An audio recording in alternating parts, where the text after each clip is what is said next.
Imagine trying to listen to a whisper in a crowded stadium. That is often what it feels like to record delicate neural activity while the body generates much louder, unwanted biological noise. How do we make sure we hear the brain's subtle messages clearly? Effectively addressing biological interference in neural data requires a strategic combination of meticulous experimental design, sophisticated signal processing algorithms, and robust artifact identification and removal techniques. This ensures the brain's true electrical symphony is not overshadowed by other bodily functions. The challenge arises because neural signals, especially those captured non-invasively through electroencephalography, or EEG, are incredibly tiny, measured in microvolts. Meanwhile, other physiological activities like muscle contractions, known as electromyography or EMG, eye movements or blinks, called electrooculography or EOG, and even heartbeats, which is electrocardiography or ECG, produce much larger electrical potentials. These stronger signals act as interference, contaminating the neural recordings and making it difficult to accurately interpret brain activity. To combat this, we employ several layers of defense. First, during data acquisition, careful subject preparation is paramount. This includes proper skin abrasion and impedance matching for electrodes, ensuring a stable connection. Effective electromagnetic shielding and proper grounding of equipment also minimize external electrical noise. After acquisition, advanced signal processing takes over.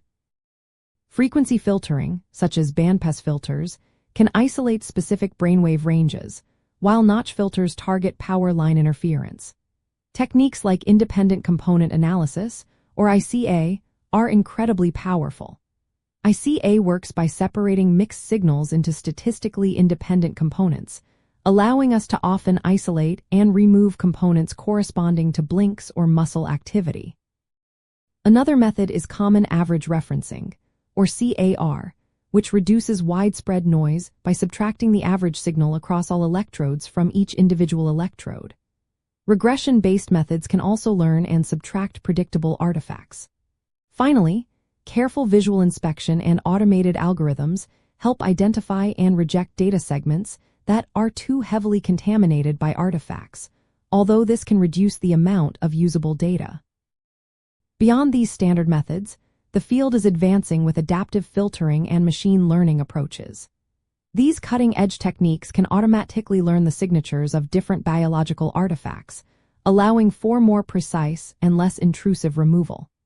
This leads to cleaner baselines and a higher signal-to-noise ratio, which are critical for detecting subtle neural changes and for training robust brain-computer interfaces. Understanding these underlying principles is key to producing high-quality data. By systematically applying these strategies, from careful preparation to advanced processing, we can effectively attenuate biological interference. This commitment to data purity is fundamental. It empowers researchers and engineers to accurately decode the brain's complex language, paving the way for profound discoveries and the development of impactful neurotechnologies that truly reflected neural intent.